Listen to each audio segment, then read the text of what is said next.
সিলেট সুরমা নদী সব দোকানপাট বারে পানির নিচে আর পানির স্রোত তো আছেও নৌকা সব দোকানের অবস্থা গ্রামের অবস্থা তো আরো খারাপ সুনামগঞ্জ ওই সাইডে দিই গোরান্তর দেখো পানি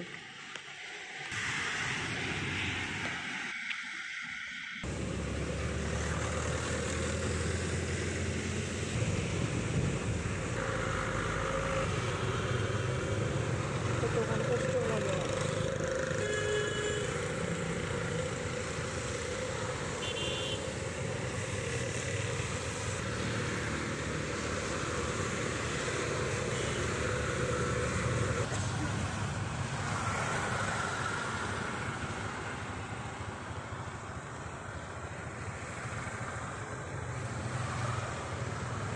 সুরমা একবারের লোকে যেটা তার অবস্থা আরো বেশি ভয়াবহ হয়ে গেছে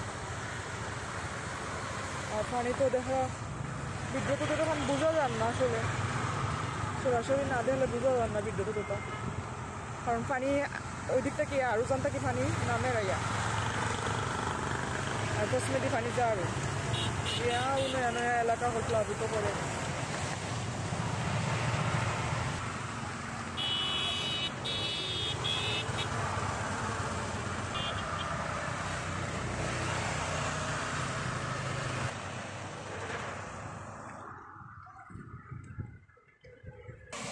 পানি কিলা স্রোত দেখায়